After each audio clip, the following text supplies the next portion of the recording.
Genetics का last part आज record किया जा रहा है। इसके बाद क्विक रिवीजन देखेंगे अपन। अपना हो गया था कहाँ तक, लिंग प्रभावित लक्षण तक हो गया था, मेंडल के नियम वगैरह हो गए थे। अब आज अपन देखेंगे बहुजीनी और एकल जीनी। बाकी ये back cross, test cross, cytogenic heredity वगैरह ये हो गए थे। लिंकेज हो गया था। लिंकेज किसने दिया था? टीएच मॉर्गन ने दिया था ड्रोसोफिला में। और संलग्नता के प्रकार हो गए थे पूर्ण। सेक्सुअल लिंकेज हो गया था एक्स और वाई। हीमोफीलिया हो गया था। वर्णांता डाल्टोनिज्म हो गया था, दोनों एक्स प्रभावी लक्षण थे। लिंग सीमित लक्षण हो गए, लिंग प्रभावित लक्षण हो गए। आज देखेंगे बहुजीनी और एकल जीनी। बहुजीनी में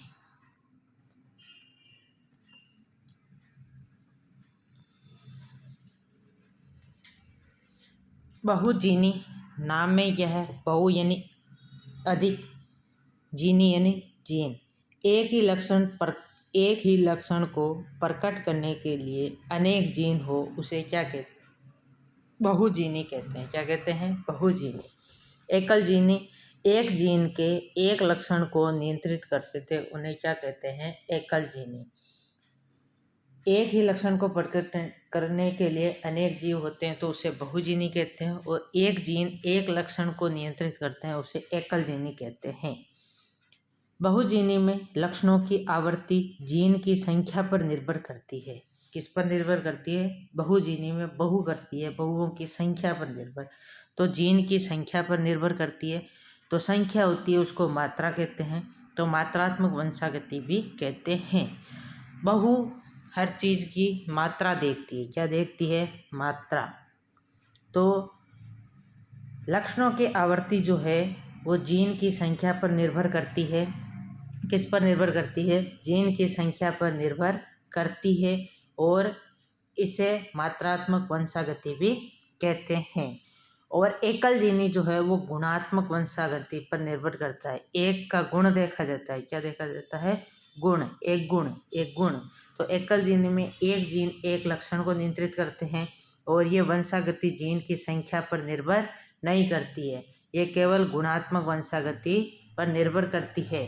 और मेंडल ने सभी जो है लक्षण दिए थे वो गुणों के आधार पर दिए थे। उसने मात्रा को वैल्यू कम दी थी, गुणों को ज़्यादा दी थी। इसके बाद जैसे अपना IQ है वो जीन की संख्या पर निर्भर करता है। स्किन कलर भी निर्भर करता है। स्कल की आकृति भी यानी खोपड़ी की आकृति भी निर्भर करती है। फेशियल अपीयरेंस भी निर्भर करती है। जो नाक की टिप है वो भी करती है। मीट और मिल्क उत्पादन जीन भी होते हैं। क्या होते हैं? मीट और मिल्क जीन उत्पादन भी होते हैं। पूछा गया है स्किन कलर वाला। स्किन कलर किस पर निर्भर करती है? बहुजीनी है। क्या है? बहुजीनी, पॉलीजेनेटिक है। और बहुजीनी मात्रा पर निर्भर करती है, जीन की संख्या पर निर्भर करती है। यह हो गए बहुजीनी और एकल जीनी। अगला आता है घातक जीन, जिसे लेथाइल जीन भी कहते हैं। क्या कहते हैं? लेथाइल जीन। घातक होते हैं चूहे। क्या होते हैं? चूहे। तो एल क्यूनोट ने चूहों में की थी इसकी खोज किसने की? घातक क्या होते हैं? चूहे। तो चूहों में की। क्यों ना चूहों को खत्म कर दिया जाए ताकि घातक ना हो, तो क्यूनो से हो गया क्यूनोट। और किस में की थी? चूहे में की थी। तो एक ऐसी जीन जो होमोजाइगस अवस्था यानी समांगी अवस्था में, समयुग्मजी अवस्था में आने पर उस सदस्य की मृत्यु कर देती है। जो समान में आ गई, समयुग्मकी में आ गई तो उसकी मृत्यु कर देती है, तो उसे कहते हैं लेथल जीन। क्या कहते हैं? लेथल जीन कहते हैं। घातक जीन के बारे में सर्वप्रथम किसने बताया? एल क्यूनोट ने। किसमें बताया? चूहों में। इसमें होमोजाइगस में क्या होती है? एक उस सदस्य की होमोजाइगस अवस्था में आने पर उस सदस्य की मृत्यु कर देती है। ऐसी जीन को लेथल जीन कहा जाता है। चूहे में रंग की जीन। इसका उदाहरण क्या है? चूहे में रंग की जीन सिकल सेल एनीमिया की जीन, किसकी जीन? सिकल सेल एनीमिया की जीन। चूहे में रंग की जीन। और हीमोग्लोबिन में ये ए और ए आ गया तो ये सामान्य हीमोग्लोबिन है। और हीमोग्लोबिन ए और हीमोग्लोबिन एस, हीमोग्लोबिन ए तो क्या है? नॉर्मल। और हीमोग्लोबिन एस जो है वो डिफेक्टिव यानी रोगी है। एस होता है सिकल सेल एनीमिया वाहक होता है। ये एस आते ही ये क्या है? सिकल सेल एनीमिया होता है।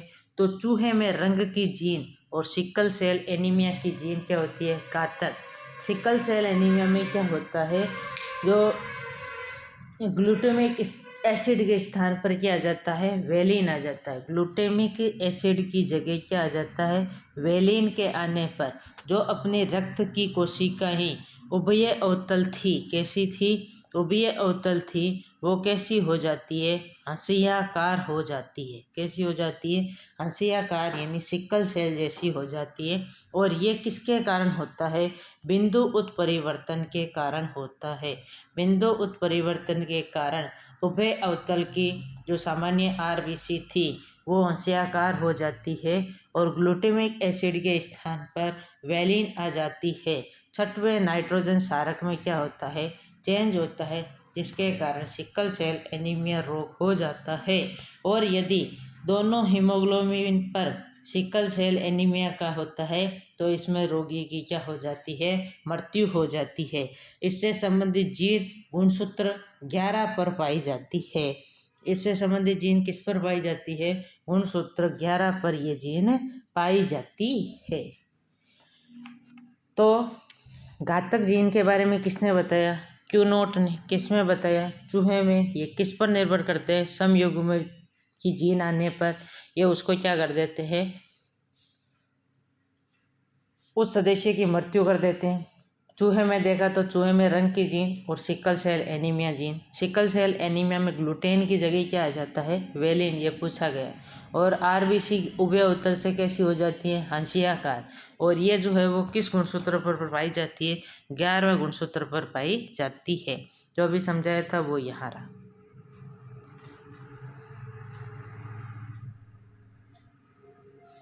उभय अवतल है, सिकल सेल, बिंदु उत्परिवर्तन के कारण छठवें नाइट्रोजन क्षारक में ग्लूटामिन की जगह क्या आ जाता है? वेलिन। और इससे संबंधित जीन गुणसूत्र 11 पर पाई जाती है। अगला होता है हाउस कीपिंग जीन। कौन सा है? हाउस कीपिंग जीन है। हाउस यानी घर और कीपिंग यानी रखता। और घर में जो रखने वाला होता है वो हमेशा ही क्या होता है? सक्रिय। कैसा होता है? सक्रिय होता है। तो हाउस कीपिंग जीन क्या होती है? हमेशा सक्रिय होती है।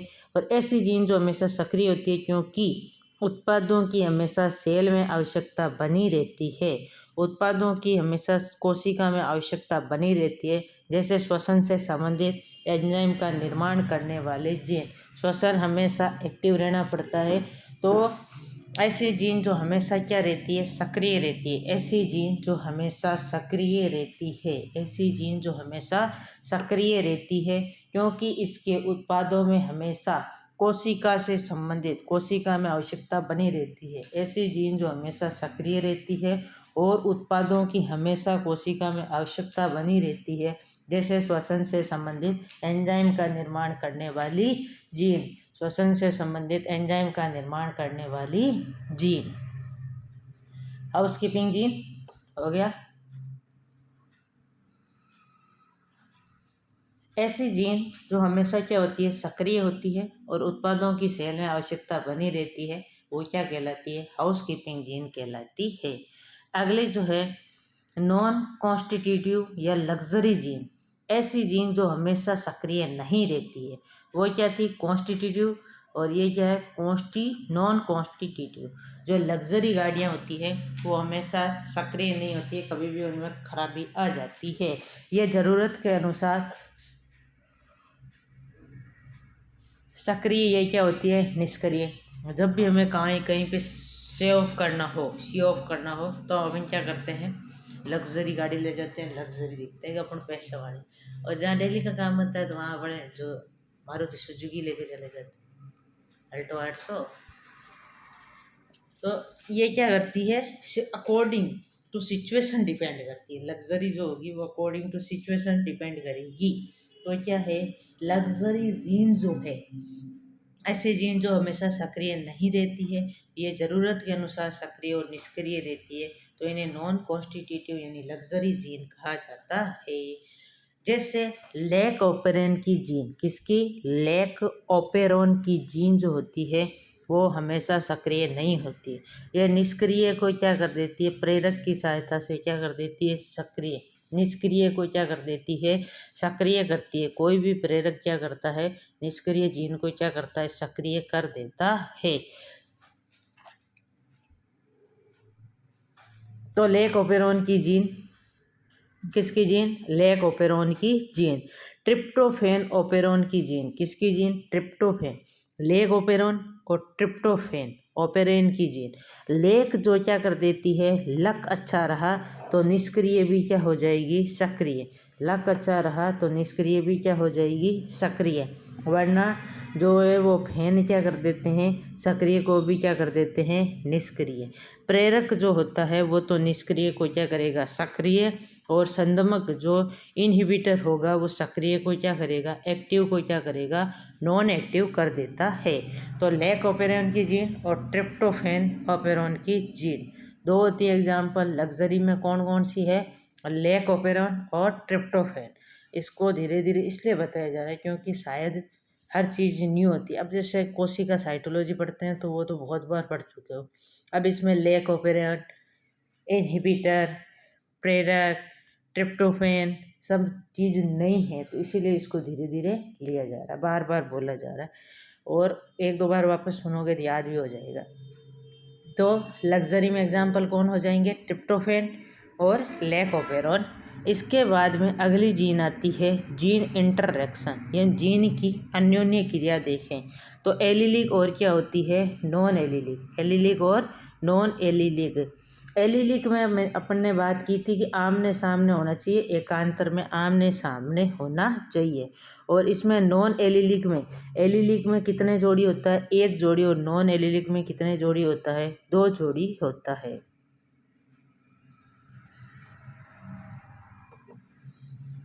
तो कितने होते हैं, दो जोड़ी होते हैं। और इसमें कितना होता है, एक जोड़ी होता है। आमने सामने होगी इसमें, आमने सामने ही, एक कैपिटल और एक स्मॉल आमने सामने होगी, परंतु इसमें जीन कितनी होती है, दो जोड़ी। नॉन में दो और एलिलिक में एक होती है। तो एलिलिक में देखो,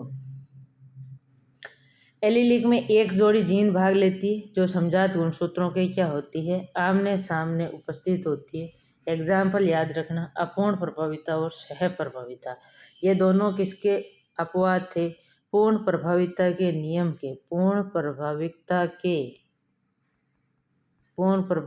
के नियम के अपवाद कौन है, ये दोनों हैं, अपूर्ण प्रभाविकता और सह प्रभाविकता।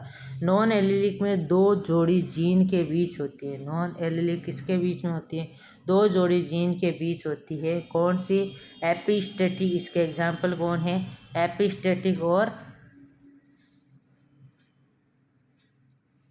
कॉम्प्लीमेंट्री, जो अपन ने पोस्ट मेंडलिज्म में देखा था, तो उसमें एलिलिक और नॉन एलिलिक थे, यही एग्जाम्पल थे, पूर्ण प्रभाविकता और सह प्रभाविकता। और इसमें क्या, एपिस्टेटिक और कॉम्प्लीमेंट्री, इसमें 5 थे, एपिस्टेटिक, कॉम्प्लीमेंट्री, सप्लीमेंट्री वगैरह इसके अंदर थे।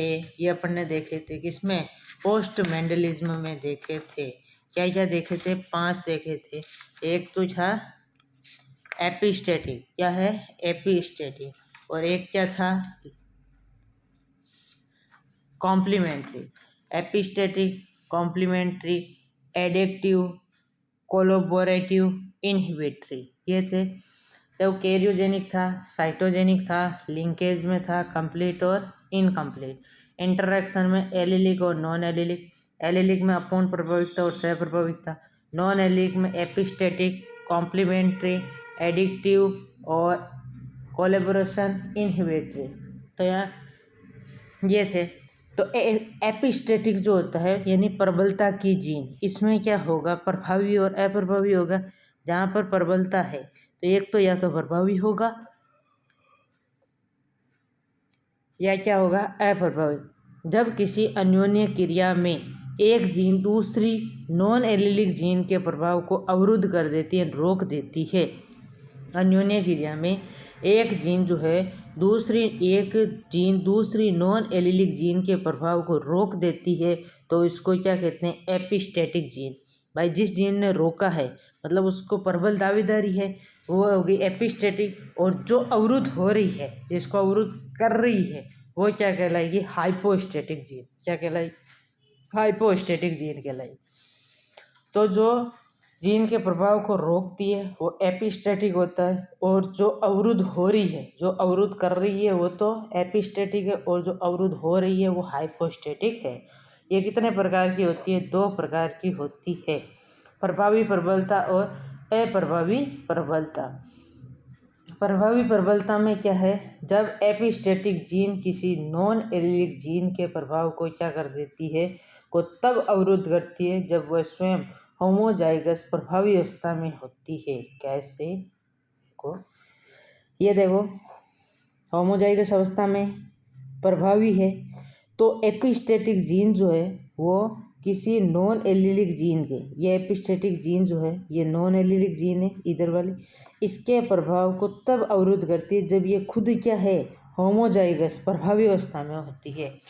ये एपिस्टेटिक जीन के प्रभाव को, नॉन एलिलिक जीन ये बीबी है, इसके प्रभाव को कब नष्ट करेगा? जब ये स्वयं क्या होगा? प्रभावी होगा और समयुग्म की अवस्था में होता है।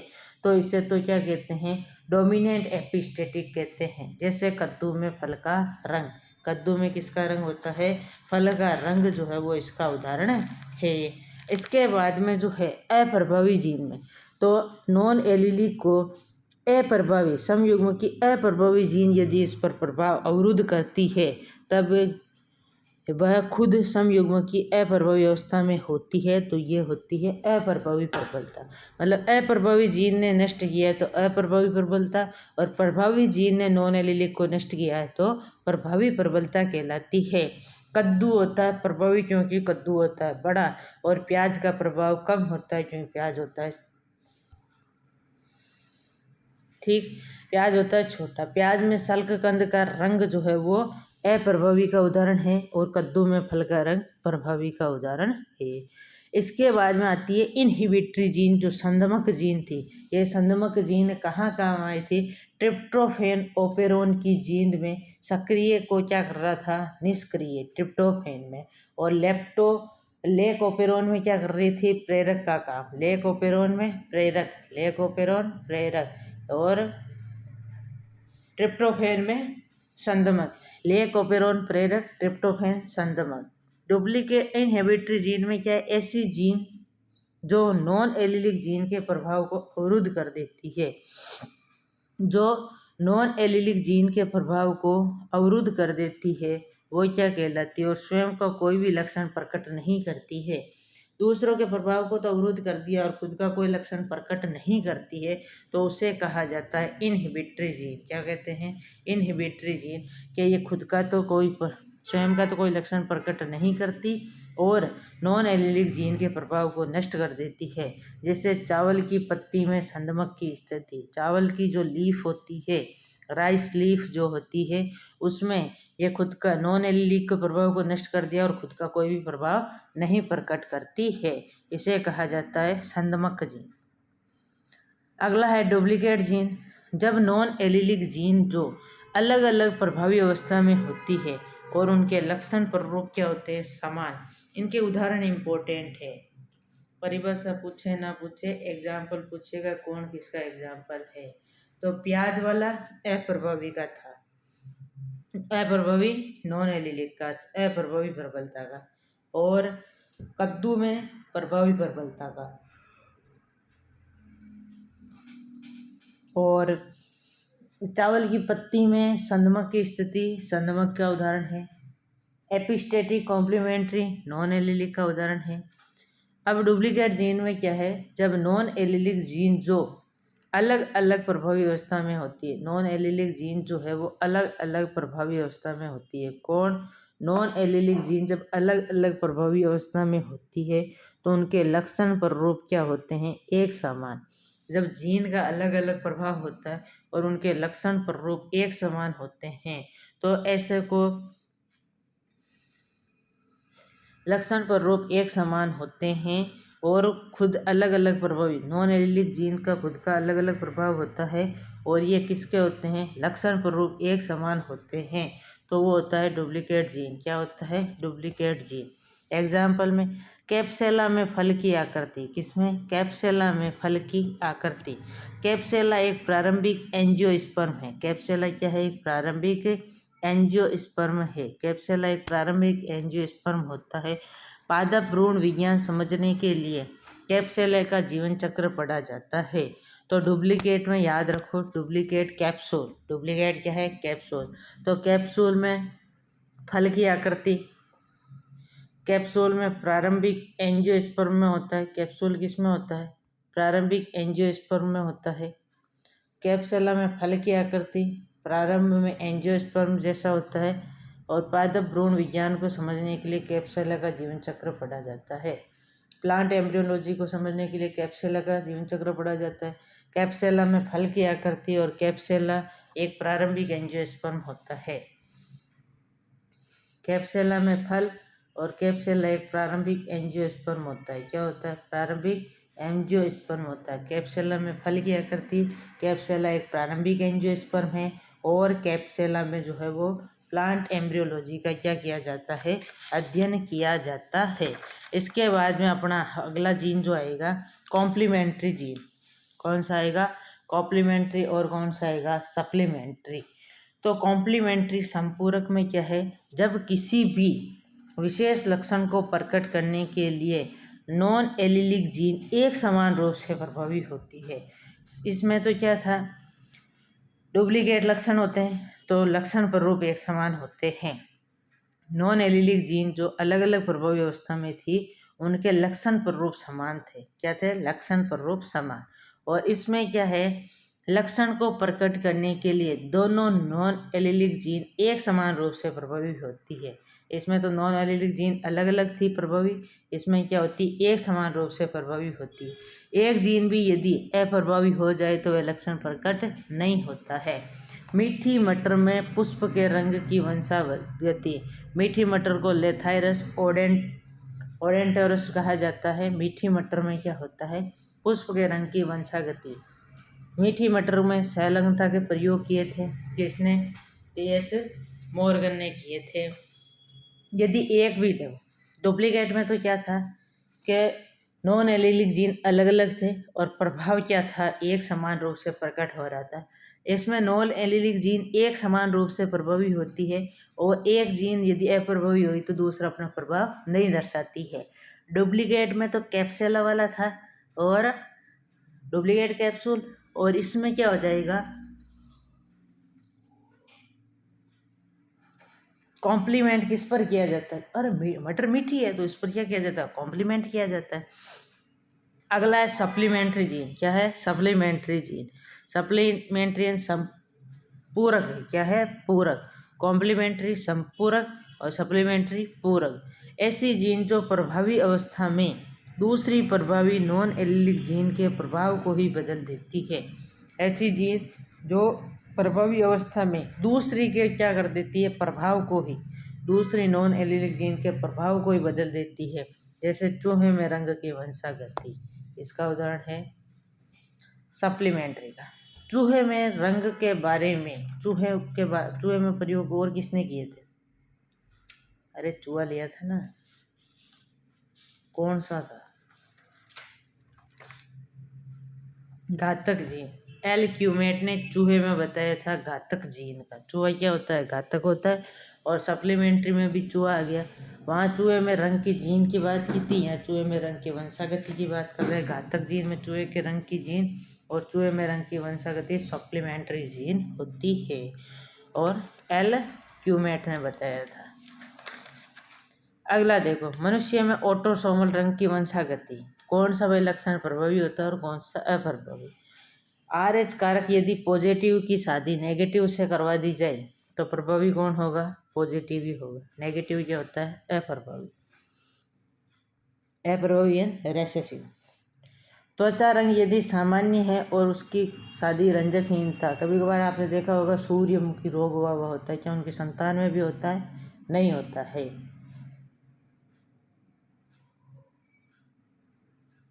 क्योंकि वो क्या होता है अप्रभावी। जीभ का घूर्णन, जीभ घूर्णन युक्त होती है।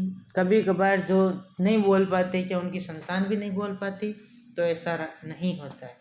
आंखें काली होती है तो वो तो प्रभावी लक्षण है।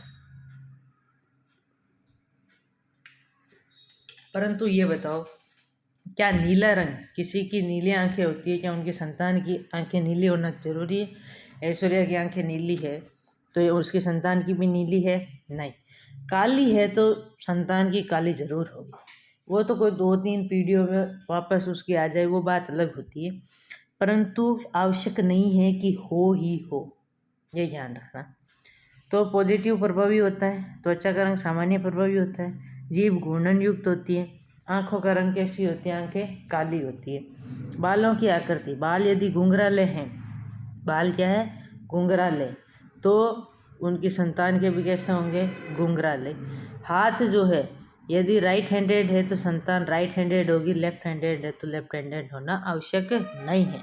गाल यदि डिम्पल युक्त है तो संतान के भी डिम्पल युक्त होंगे। डन। डिम्पल तो एक्ट्रेस वगैरह डलवा भी लेते हैं ऑपरेशन करवा के।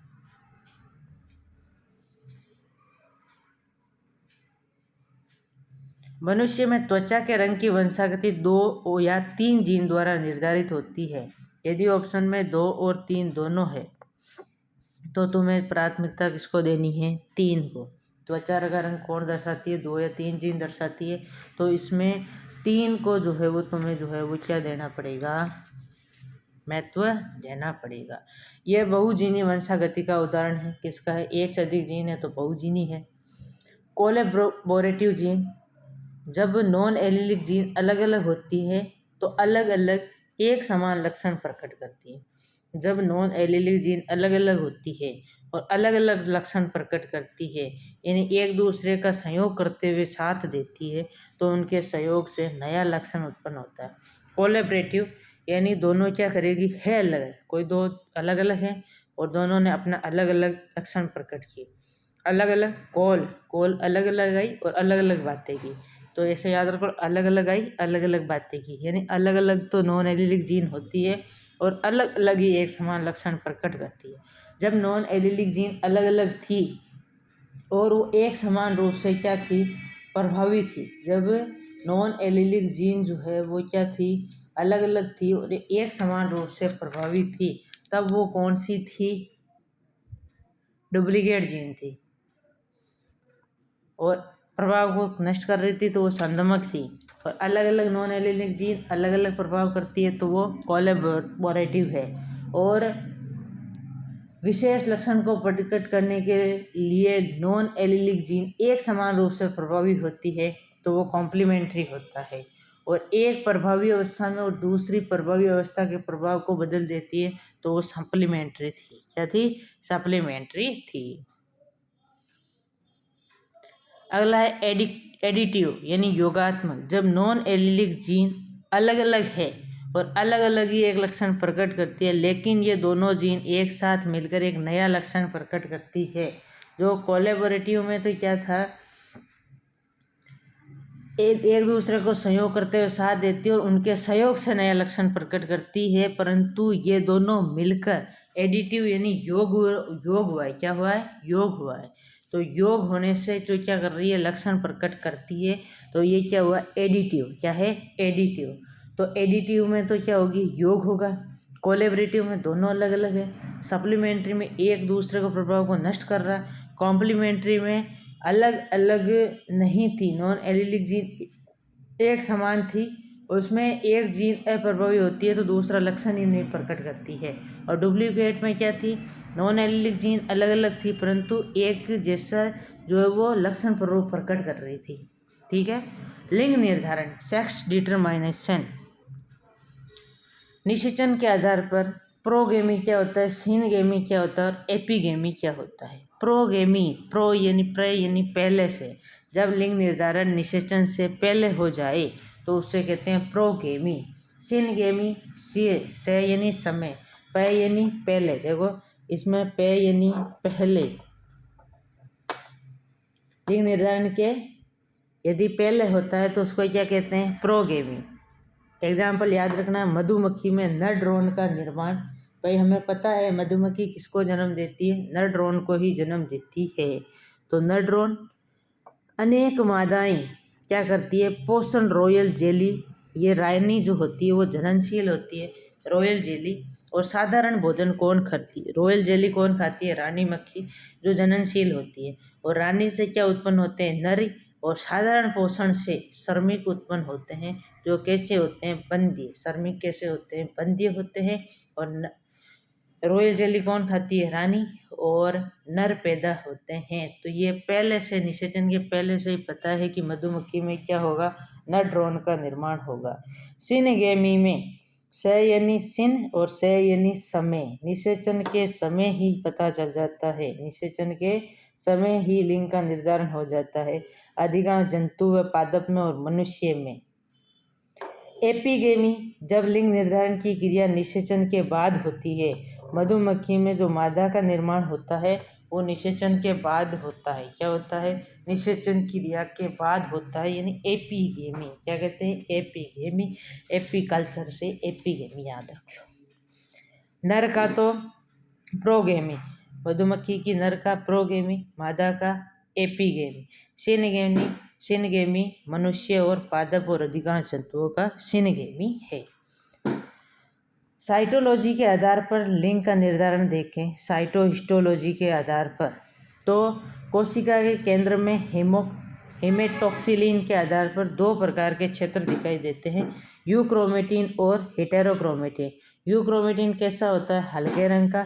हेटेरोक्रोमेटिन कैसा होता है, गहरे रंग का होता है। याद क्या रखोगे, मटर। क्या याद रखोगे, मटर। तो यूक्रोमेटिन में क्या है, mRNA। और tRNA और rRNA किसमें होता है, हेटेरोक्रोमेटिन में होता है। तो हेटेरोक्रोमेटिन में ड्रम लाइक संरचना बनती है, जिसको वार बॉडी कहते हैं। ड्रम लाइक संरचना बनती है, जिसको क्या कहते हैं, वार बॉडी कहते हैं। तो हेमेटॉक्सिलिन के आधार पर दो प्रकार के क्षेत्र दिखते हैं, यूक्रोमेटिन और हेटेरोक्रोमेटिन। क्रोमेटिन यानी गुणसूत्र में कौन कौन होता है, हिस्टोन प्रोटीन, डीएनए और आरएनए। हिस्टोन प्रोटीन कितनी होती है, 60%। डीएनए होता है 35, आरएनए होता है 5%। आरएनए कौन कौन से, mRNA, tRNA और rRNA। mRNA किसमें होता है, यूक्रोमेटिन में। और tRNA और rRNA किसमें होता है, हेटेरोक्रोमेटिन में। यूक्रोमेटिन क्या होता है, अधिक क्रियाशील होता है, और हेटेरोक्रोमेटिन कम क्रियाशील होता है। इसमें यूक्रोमेटिन में डीएनए क्या बनते हैं, ज़्यादा, आरएनए क्या बनता है, कम। जबकि हेटेरोक्रोमेटिन में डीएनए बनता है कम और आरएनए क्या बनता है, ज़्यादा बनता है। मादाओं में इंटरफेज में दो एक्स गुणसूत्र, जिनमें से एक यूक्रोमेटिन होता, दूसरा क्या होता है, हेटेरोक्रोमेटिन क्षेत्र में होता है। एक तो अधिक सक्रिय होता है और एक कम सक्रिय होता है। हेटेरोक्रोमेटिन वाला एक्स गुणसूत्र एक गहरे पिंड के रूप में दिखाई देता है। कैसे दिखाई देता है, गहरे पिंड के रूप में दिखाई देता है, जिसको क्या कहते हैं, बार बॉडी कहा जाता है। बार बॉडी की संख्या गिनकर लिंग का निर्धारण किया जाता है। किसकी संख्या गिनकर, बार बॉडी की संख्या गिनकर लिंग का निर्धारण किया जाता है। बार बॉडी में एक्स गुणसूत्र में से एक घटा लेते हैं। क्या कर देते हैं, एक्स गुणसूत्र में से -1 किया तो वो होती है बार बॉडी।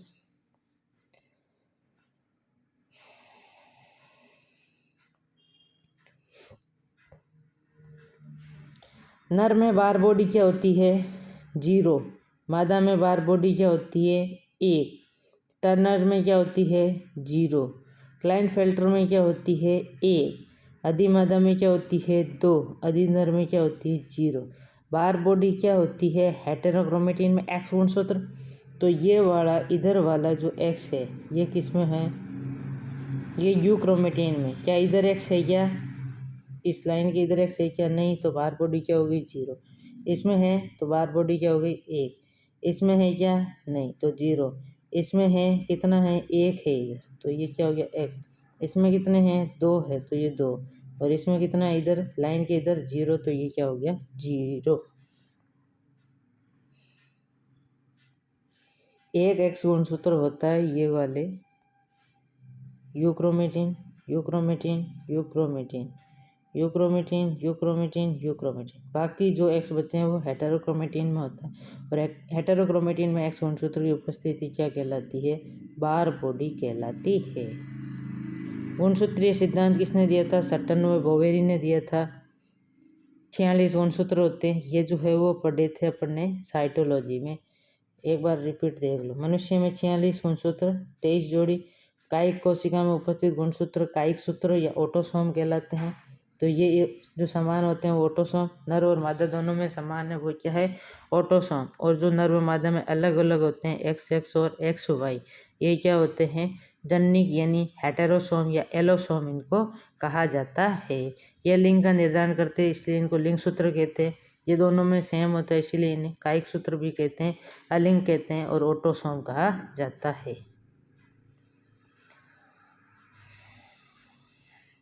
मनुष्य में लिंग निर्धारण की क्रिया नर के एक्स और वाई गुणसूत्र द्वारा की जाती है, पता है। नर के वाई गुणसूत्र पर TDF जीन पाई जाती है, टेस्टिस डिटरमिनिंग फैक्टर होती है जो लिंग निर्धारण में भाग लेती है। वाई गुणसूत्र पर कौन सी जीन पाई जाती है? TDF पाई जाती है। एलोसोम और हेटेरोम शब्द किसने दिया था? मोंटगोमरी ने। किसने दिया था? मोंटगोमरी ने दिए थे। सेक्स क्रोमोसोम की खोज किसने की थी? कलंग। सेक्स क्रोमोसोम क्या है? कलंग है। तो सेक्स क्रोमोसोम की खोज MC कलंग ने की थी। और हेटेरोसोम और एलोसोम शब्द की खोज मोंटगोमरी ने दिए थे। एलोसोम व हेटेरोसोम शब्द किसने दिए थे? मोंटगोमरी ने दिए थे। किसने दिए थे? मोंटगोमरी ने। हेटेरोसोम व एलोसोम शब्द किसने दिए थे? मोंटगोमरी ने। सेक्स क्रोमोसोम की खोज किसने की थी? MC कलंग ने की थी। जानवरों में जब डाइजाइगस ट्विंस अर्थात अलग अलग जाइगोट से जुड़वा बच्चे होते हैं, अलग अलग जाइगोट से क्या होते हैं? जुड़वा बच्चे बनते हैं। उनमें से मेल तो सामान्यतः मादा बंदी हो जाती है, उनमें मेल तो सामान्य लेकिन मादा क्या हो जाती है? बंदी। जानवर में जब भी क्या होता है? डाइजाइगस पैदा होते हैं। क्या पैदा होते हैं? डाइजाइगस यानी जुड़वा बच्चे, ट्विंस पैदा होते हैं। तो उसमें जो फीमेल होती है वो क्या हो जाती है? बंदी है, जबकि मेल क्या हो जाता है? सही रहता है। क्योंकि नर के हार्मोन हमेशा मादा से क्या बनते हैं? पहले। जो मादाओं के हार्मोन और जननांगों के विकास को रोक देते हैं, तो ऐसी बंदीय मादा कहलाती है। ऐसी मादा क्या कहलाती है? बंदीय मादा यानी फ्री मार्टिन कहलाती है। मनुष्य में फ्री मार्टिन बॉडी नहीं बनती है, ये केवल जानवरों में बनती है। मनुष्य में जुड़वा बच्चे होते हैं तो उनके क्या होते हैं?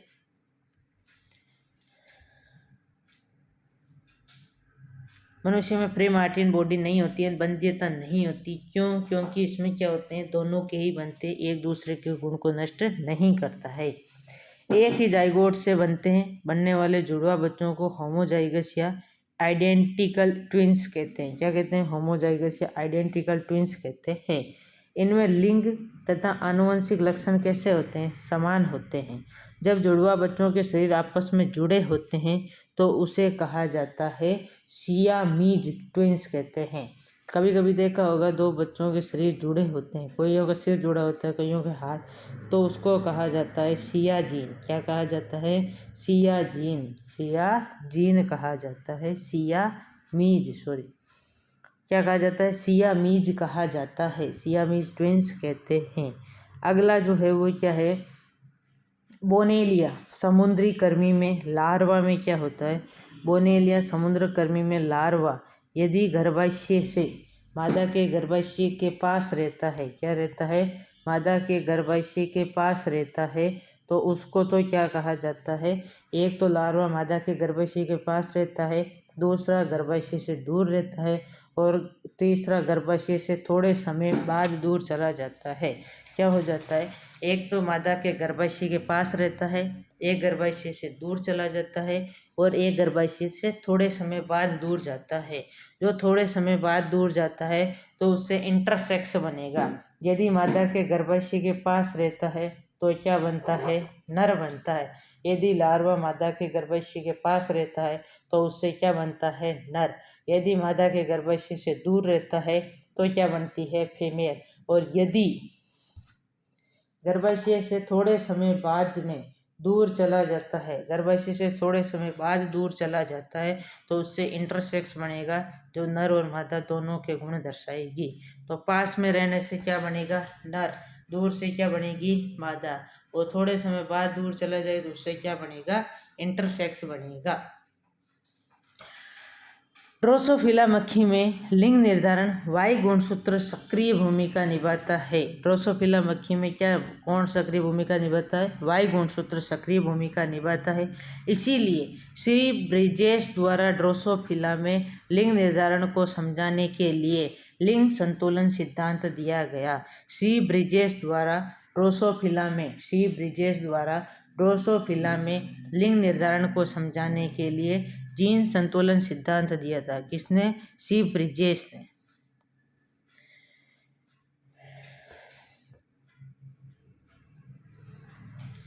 लिंग निर्धारण समझाने का जीन संतुलन सिद्धांत किसने दिया? सी ब्रिजेश ने। किस पर दिया था? ड्रोसोफिला मक्खी में। ड्रोसोफिला मक्खी में किस गुणसूत्र को सक्रिय बताया था? वायु गुणसूत्र सक्रिय बताया था।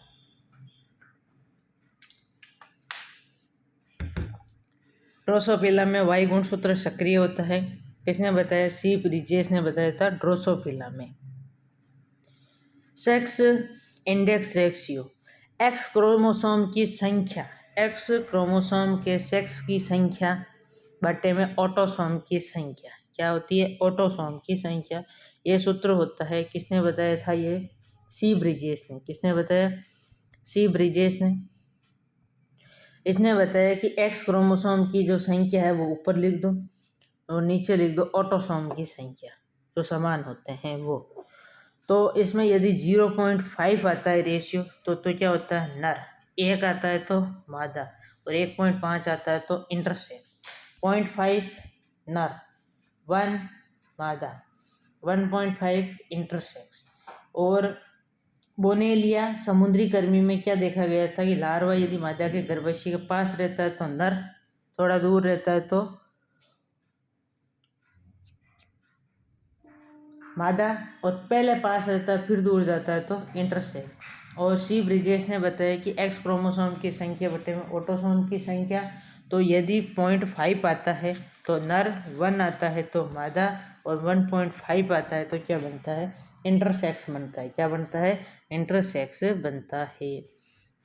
गुणसूत्र के सेट के आधार पर लिंग निर्धारण देखा जाए तो देखो, यदि XX और XY टाइप है यानी लाइगेस टाइप XX और XY टाइप है। XX तो जो पहला वाला है वो किसको XX बताता है? मादा को। और XY किसको बताता है? नर को। यदि दोनों सेम हो, मादा में तो A+X/2A, ये तो 44 होते हैं, तो 22+X और 22+X समान है तो ये क्या है? समयुग्म की है। और मादा को कहते हैं गाइनो। मादा के जो बच्चा होने वाला होता है तब दिखाते हैं, गाइनोकोलॉजिस्ट को दिखाते हैं तो गाइनोकेमी। इसको क्या कहते हैं? गाइनोस्पर्म। फीमेल में क्या होते हैं? गाइनोस्पर्म। मेल में क्या होते हैं? 44+XY। क्या होते हैं? 44+XY। तो 22+X और 22+Y ये क्या बन गए हैं? अलग बन गए हैं, हेटेरोगेमेटिक। क्या हो गए? हेटेरोगेमेटिक। तो इनको कहा जाता है एंडोस्पर्म। क्या कहते हैं? एंडोस्पर्म कहा जाता है। उदाहरण याद रखने, XX और XY टाइप लाइगेस टाइप का। एक तो नर और मादा है ही, अधिकांश जंतु है मनुष्य। और कौन सा जंतु मिले मनुष्य को? मिले क्या? कोक्का मिला। मनुष्य को क्या मिला? कोक्का। मनुष्य को मिला कोका। मनुष्य को मिला कोका। तो मिलेंड्रियम पादप मनुष्य में होता ही है। कोका से याद रखना है कोक्सीनिया। क्या है? कोक्सीनिया।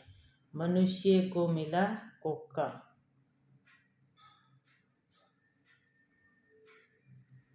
तो मनुष्य में होता है, मिला से मिलेंड्रियम में होता है और कोका से कोक्सीनिया में होता है। किस में होता है? कोक्सीनिया में होता है। इसके बाद में जो ये ZZ और ZW टाइप है, क्या है? ZZ और ZW टाइप जो है, ZZ किस में हो गया? नर में। उसमें तो सेम क्या थी, मादा थी, और इसमें सेम क्या है, नर है। और ये पक्षियों में देखा जाता है, और पक्षियों वाला बहुत बार पूछा हुआ है। पक्षियों में, मछलियों में, रेप्टिलिया में और फ्रेगरेनिया में। किसमें? फ्रेगरेरिया में, फ्रेगरेरिया। पक्षी देखो, जल, स्थल और नभ याद रख लो। तो नभ में ये, जल में कौन आ जाएंगे, मछली। तो नभ, जल और स्थल पर याद रख लो सरीसर। क्या है? सरीसर। ठीक है, सरीसर में रेप्टिलिया और फ्रेगरेरिया पादप। पादप क्या हो गया? फ्रेगरेरिया पादप हो गया। इसमें नर जेड जेड है, यानी समान है, तो क्या हो गया? होमोजाइगस। और मादा में अलग अलग तो है, तो क्या होगी? हेटेरोजाइगस। क्या होगी? हेटेरोगैमेटिक। हेटेरोगैमेटिक। अगला है एक्स एक्स और एक्स नोट। ये क्या होते हैं? प्रोटीनर टाइप होते हैं। क्या होते हैं? प्रोटीनर टाइप। एक्स एक्स तो क्या होती है? मादा। और एक्स वाई क्या, एक्स जीरो क्या होता है? नर। तो नर में अलग है, तो ये क्या हो गया? हेटेरोगैमेटिक। और मादा क्या हो गया? होमोगैमेटिक। ये होते हैं एस्केरिस्टिडा, एस्केरिस्टिडा और वेलिस्नेरिया पादप में। एस्केरिस्टिडा, टिड्डा और वेलिस्नेरिया पादप। टीवीएस बाइक सुनिए। टीवीएस बाइक में क्या याद रखोगे? प्रोटीनर टाइप है, टीवीएस। तो टी से क्या हो गया? टिड्डा, वी से हो गया वेरिसनेरिया, और एस से हो गया एस्केरिस। क्या हो गया? एस्केरिस। तो ये थे 3 प्रकार। गुणसूत्रों के सेट के आधार पर लिंग निर्धारण देखें तो क्या है? गुणसूत्र के सेट के आधार पर फर्स्ट है एक्स एक्स और एक्स वाई टाइप, जो मनुष्य में होता है। तो नर व मादा, मादा में एक्स एक्स होता है तो होमोजाइगस है, पुरुष में एक्स वाई होता है तो हेटेरोजाइगस। इसके बाद में इसमें क्या ट्रिक क्या थी? मनुष्य को मिला कोक, मनुष्य को मिला कोका। तो मनुष्य में मिलेंड्रियम पादप में और कॉक्सीनिया पादप में। ये पक्षी में होता है, नभ, स्थल में होता है सरीसर या रेप्टिलिया, और जल में होता है मछलियाँ। और एक याद रखोगे, फ्रेगरेरिया पादप। और इसमें नर समान था, और इसमें नर X0 है, मादा XX है। टीवीएस बाइक याद रखो। टिड्डा, वेरिसनेरिया और एस्केरिस। खत्म। आगे देखो क्वेश्चन। यदि किसी पौधे में ऊंचाई का लक्षण बहुजीनी का उदाहरण है। किसका उदाहरण है? बहुजीनी का उदाहरण है, जिसमें 4 जीन होती है, A1, A1, A0, A0। 56 centimetre की ऊंचाई है तथा A1, A1, A0, A0 26 centimetre की ऊंचाई दर्शाती है। तो प्रत्येक में जीन की ऊंचाई का लक्षण प्रकट याद करो। तो सूत्र होगा maximum height minus minimum height बटे में पॉलीजीन की संख्या। तो पॉलीजीन यानी बहुजीनी कितने हैं? 4। तो बट्टे में क्या आ गया? 4। मैक्सिमम हाइट कितनी है? 56। मिनिमम हाइट कितनी है? 26। घटाया कितना है? 30 बट्टे में 4। काटापीटी करने पर कितना आ गया? 7.5।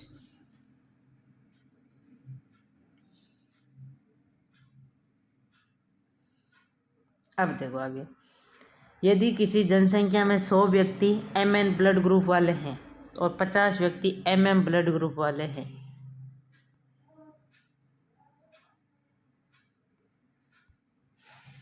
100 व्यक्ति किस ब्लड ग्रुप के हैं? MN ब्लड ग्रुप वाले होते हैं। 50 व्यक्ति MM सेम है, तो 50 M वाले कितने हो गए? 50 गुणे में 2। 50 गुणे 2 MM इसमें है भाई। MM सेम हो गए तो 50 M होते हैं, तो 2 M होने पर 100 M तो ये हो गए। और MN में कितने हैं? MN ब्लड ग्रुप के कितने व्यक्ति हैं? 100 है। कितने हैं? 100 हैं।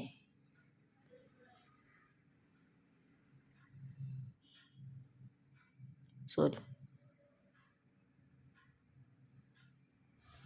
100 व्यक्ति MN ब्लड ग्रुप वाले। टोटली कितने दिए हुए हैं? 100 है। टोटल कितने दिए हुए हैं? 100। उसमें 50 व्यक्ति तो किसके हैं? MM के। तो 50 वाले हो गए, 50 गुणा 200 तो ये हो गए। और 20 व्यक्ति MN हैं, तो M का मैंने जोड़ लिया 20। भाई सेम है, तब तक सेम किया भाई। तो ये कितने हो गए? 120। कितने हो गए? 120। 30 व्यक्ति NN, तो 30 गुणा 2 कितने हो गए? 60। और 20 जुड़ेंगे इसके तो कितने हो गया 80। कितना हो गया 80। तो वो हो गए 120 और ये क्या हो गए 80। टोटल कितने हो गए हैं 200। 120 और 80 कितने हो गए हैं 200 हो गए। इन 200 में m की आवृत्ति का पूछ रहा और n की आवृत्ति का ब्लड ग्रुप परसेंट। तो m कितना था अपने, m होता है कितना है m 120 कितने में से 200 में से, प्रतिशत ज्ञात करना है तो गुणा में 100। n का क्या है तो n कितना है 80 कितने में से 120 में से 200 में से, और कितना परसेंटेज लगाने के लिए 100 से गुणा कर देंगे। काटा पीटी करेंगे 2 0 से 2 0, 2 से कितनी बार गया 60%, क्या गया m। 2 0 से 2 0, 2 से 40 आ गया 100%। 60 और 40 100। ठीक है, तो ऐसे करना है। Okay done. एक क्वेश्चन ये है, ये आप लोग करिएगा, ये वाला ये होता है चैप्टर कंप्लीट। कुछ एक इम्पोर्टेंट 4 पॉइंट है नोट, वो देखो। किसी भी जनसंख्या में उपस्थित जननशील युग्मकों में, किसी भी जनसंख्या में उपस्थित जननशील युग्मकों में कुल जीन की संख्या क्या कहलाती है, जीन पूल कहलाती है। कुल जीन क्या कहलाता है, जीन पूल। यदि कोई सदस्य एक जनसंख्या से दूसरी जनसंख्या या आबादी में चला जाता है तो शिफ्ट हुआ है एक जनसंख्या से दूसरी जनसंख्या में, शिफ्ट और ड्रिफ्ट, तो इसको कहते हैं जेनेटिक ड्रिफ्ट। कुल को तो क्या कहते हैं पुल, कुल को क्या कहते हैं पुल, और शिफ्ट को क्या कहते हैं ड्रिफ्ट। और छोटी आबादी में जेनेटिक ड्रिफ्ट ज़्यादा जल्दी दिखाई देता है, छोटी आबादी में तुरंत चला जाता है। एक जनसंख्या से दूसरी जनसंख्या में लैंगिक जनन द्वारा जीन का ट्रांसफ़र होता है। लैंगिक मतलब वो अगले रूल रेगुलेशन से गए, फ्लो में गया, तो लैंगिक जनन द्वारा होता है, उसको क्या कहते हैं जीन फ्लो कहते हैं। क्या कहते हैं जीन फ्लो। तो कुल को तो क्या कहते हैं पुल, इन कुल जनसंख्या को कहा जीन पुल। और एक जगह से दूसरी जगह शिफ्ट हो जाता है तो उसको कहते हैं जेनेटिक ड्रिफ्ट। और छोटी आबादी में जेनेटिक ड्रिफ्ट आसान होता है। और एक जनसंख्या से दूसरी जनसंख्या में लैंगिक जनन द्वारा जीन का ट्रांसफ़र हुआ हो तो उसे कहते हैं जीन फ्लो। और जीन आवृत्ति को 3 चीज़ों द्वारा प्रभावित करती है। प्रभावित करती है कौन, म्यूटेशन, माइग्रेशन और सिलेक्शन। जीन आवृत्ति को उत्परिवर्तन होगा तो प्रभावित कर देगा, एक स्थान से दूसरे स्थान पर जाएगा तो प्रभावित कर देता है, और सिलेक्शन होगा तो प्रभावित कर देता है। मान लो क्लास में 100 है बंदे, 50 का सिलेक्शन हो गया तो जीन पूल में क्या आ गई है, यहाँ पर कब जीन आवृत्ति में क्या आ गई है, प्रभावित हो गई भाई। पहले ज़्यादा थे, अब यहाँ पर क्या हो गए, कम हो गए हैं। प्रवास कर रहे हैं, एक कोचिंग से दूसरी कोचिंग में चले जा रहे हैं तो यहाँ पर कमी आ रही है। उत्परिवर्तन हो गया किसी में तो वो क्या हो गया भाई, इस तैयारी को नहीं करना मैं तो दूसरी तैयारी करूँगा, तो दूसरे में चला गया। तो वो क्या होता है, यहाँ पर जीन आवृत्ति को क्या करता है, प्रभावित करता है। तो तीनों नाम याद रखना, पूछे हुए हैं एग्जाम में, म्यूटेशन, माइग्रेशन और सिलेक्शन। म्यूटेशन, माइग्रेशन और सिलेक्शन, म्यूटेशन, माइग्रेशन और सिलेक्शन। तो ये होती है आपकी यूनिट कंप्लीट। क्विक रिवीजन भी होगा, इसका क्वेश्चन भी होंगे। फिलहाल अपन दूसरी यूनिट देखेंगे, digestion system. Thank you for watching video. ऐसी वीडियो पाने के लिए चैनल को लाइक, शेयर एंड सब्सक्राइब कीजिए। मिलते हैं अगली यूनिट में। जय हिंद, जय भारत।